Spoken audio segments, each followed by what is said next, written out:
Hola, ¿cómo están? Estoy grabando esto inmediatamente después de haber hecho la clase en vivo, que se cayó, bueno, se cayó después de 40 minutos, así que alcanzamos a exponer los conceptos y las ideas principales de las teorías de conflicto, que son dos, como ya les decía a los que estaban en vivo, el realismo y neorrealismo. Ahora, igual voy a grabar de nuevo esto en una clase pregrabada para que tengan más calma y lo puedan revisar de nuevo. em, y les queden algunas ideas más claras, sobre todo algunos que tal vez no pudieron conectarse. Por ser esta la primera clase, vamos a hacer esa salvedad, ¿ya? Bueno, yo les decía que después de ese ejercicio, que está en el foro, ¿cierto? Asesores de Jerjes, ustedes tenían una segunda pregunta que era muy importante. La primera, lo que buscaba era que ustedes aplicaran, ¿cierto? Un sentido del qué es lo que se debería hacer en función de un interés, que era, en este caso, la expansión de un imperio. Y la segunda pregunta tenía que ver con reconocer aquellos elementos que nos faltan o aquellos elementos que necesitamos para poder tomar una buena decisión en relaciones internacionales. ¿Ya? Eso me dio pie a mí para comenzar a hablar de las relaciones internacionales o la diplomacia, ¿cierto? Como una disciplina interdisciplinaria o multidisciplinaria, ¿ya? Que originalmente estaba centrada en la historia o la historiografía, ¿cierto? Que la historiografía es lo que estudia la historia, y el derecho, pero luego se fueron agregando otras áreas como la geografía.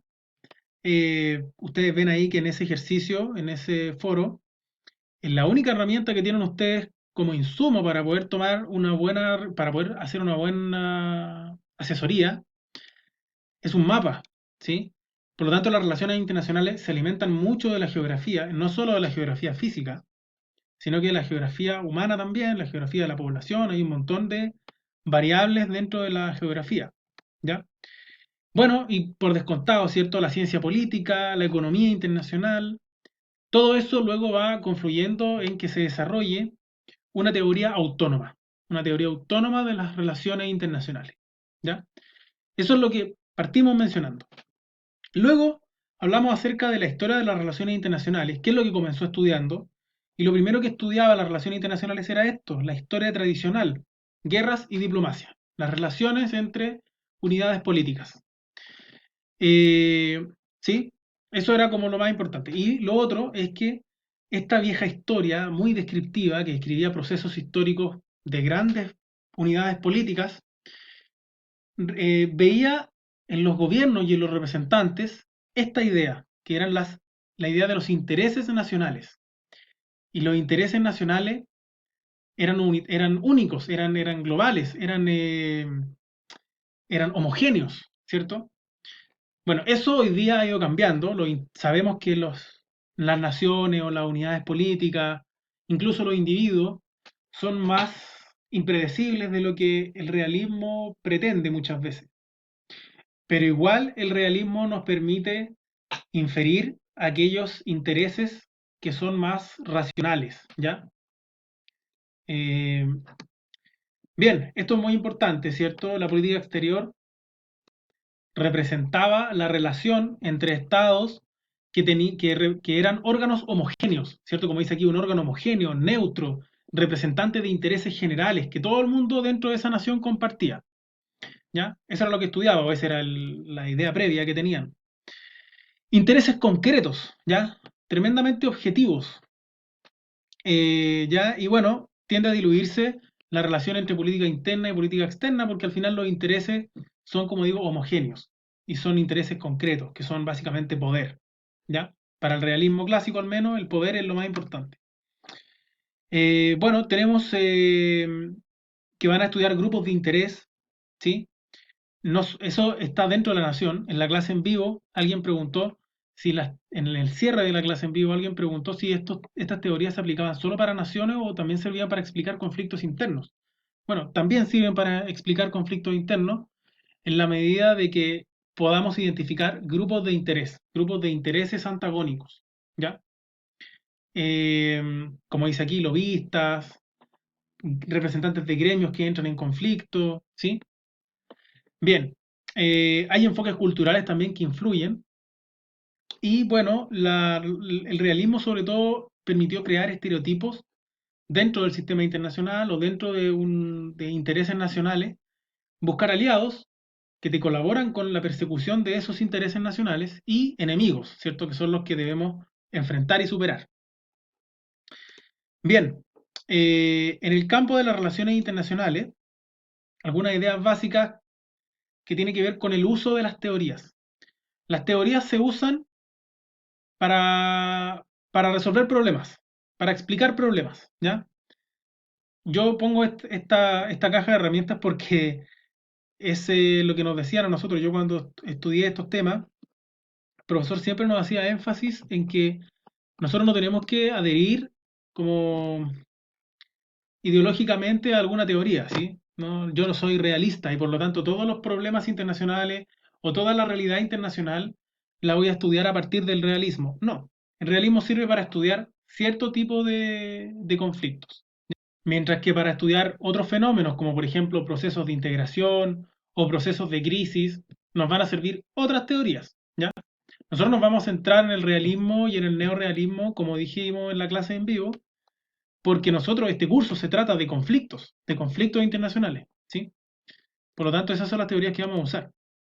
Bueno, esto también se lo mencioné en la clase en vivo, ideas básicas del realismo, como por ejemplo que los problemas, o más bien el realismo lo que se llama realista porque estudia lo factual, lo verificable, ¿cierto?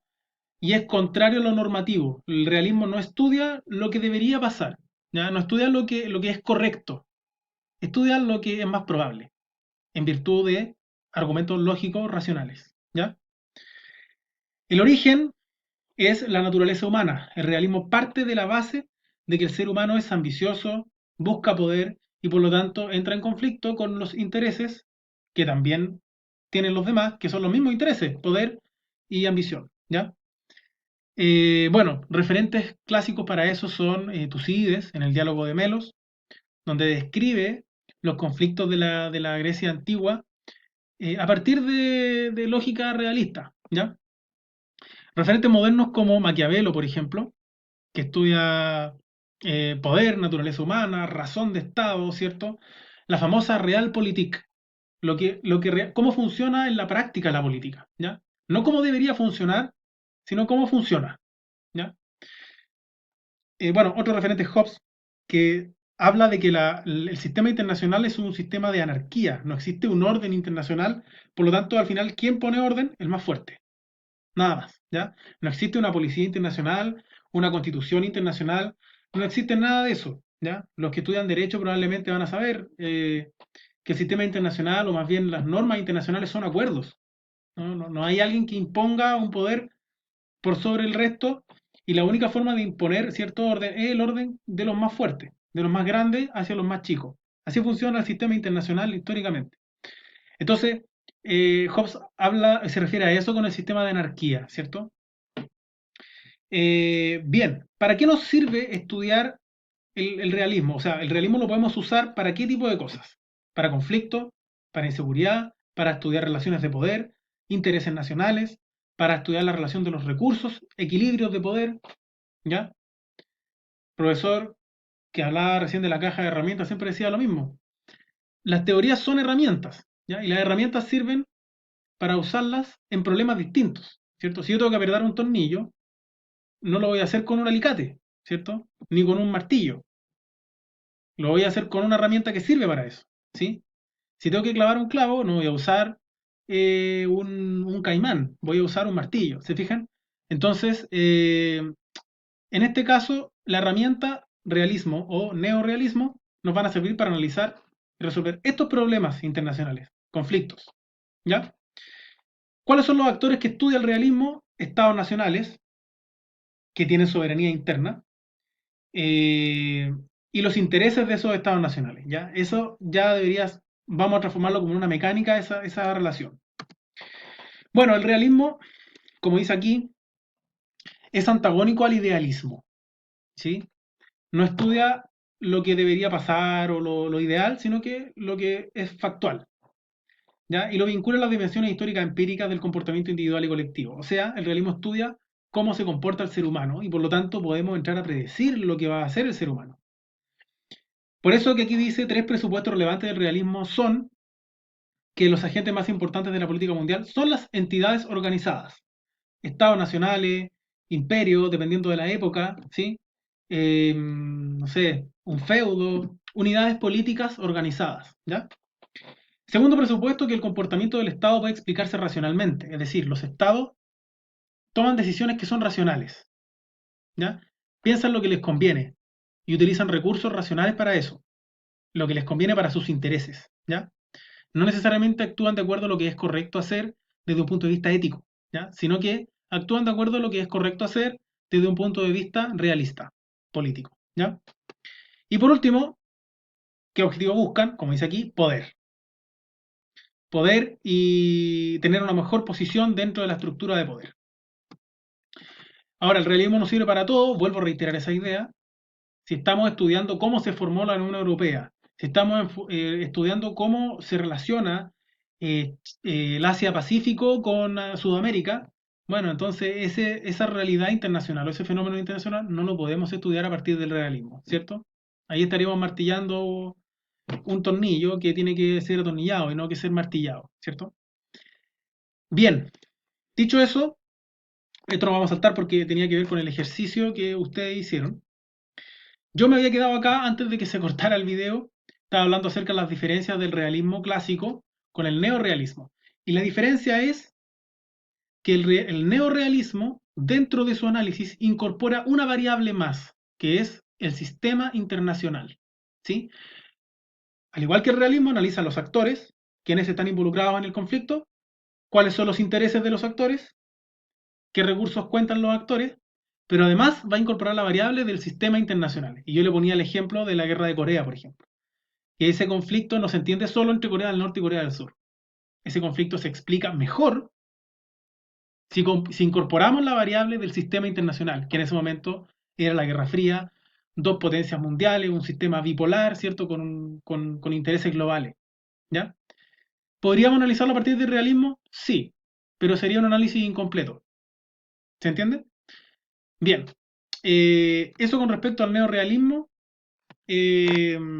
son las teorías que más vamos a usar. Aquí hay un criterio súper económico que es que el realismo y el neorrealismo analizan los problemas a partir de los intereses nacionales y que los intereses nacionales siempre son llevar al máximo los beneficios. Esta idea que es como súper de economía, ¿cierto? La utilidad, maximizar las utilidades. Bueno, en política es lo mismo. ¿Ya? A partir del realismo va a ser el que va a incentivar las decisiones políticas a maximizar esas utilidades que van a ser poder, ¿cierto? En este caso no dinero, pero sí poder. Bueno, el dinero también es poder, vamos a hablar eso más adelante. Y bueno, todas las teorías lo que buscan es inferencias acerca del comportamiento de los agentes y eso lo que va a hacer, poder inferir el comportamiento de los agentes, que fue el ejercicio que ustedes hicieron en el foro de Jerjes, es poder predecir el conocimiento, tener el conocimiento de antemano, saber qué es lo que va a ocurrir, poder intuir mejor qué es lo que va a ocurrir, ¿ya? Si nosotros logramos dentro de este semestre desarrollar esa habilidad, significa que el trabajo estuvo hecho en este curso, ¿ya? Bien, esto ya tiene que ver con el poder y no me voy a detener en esta parte ahora. ¿Qué entendemos por poder? Es más relativo, vamos a abordar eso más adelante. Pero por ahora me conformo con que quede explicado el tema del neorrealismo como en diferencia del realismo, ¿cierto? Acá aparece cierto realismo más teoría general de sistemas. Eso es. Es lo mismo que el realismo más el sistema, en donde el poder sigue siendo la categoría central, sigue siendo el mismo problema. ¿Ya? El sistema va a ser entendido como un conjunto de partes unidos por relaciones permanentes en el tiempo. ¿Ya? Y bueno, hay que entender que es importante el sistema porque el todo condiciona el funcionamiento de las partes. Por eso que es importante. En el caso de la Guerra Fría, el conflicto de Corea del Norte y Corea del Sur, el todo, Guerra Fría, condicionaba el comportamiento de las partes. Corea del Norte y Corea del Sur. ¿Se fijan? Esa es la diferencia. Bueno, espero que les haya servido. Las próximas clases vamos a también utilizar clases pregrabadas y luego dejar espacio para consultas y las clases en vivo van a ser un poco más interactivas, ¿ya? Cuídense mucho.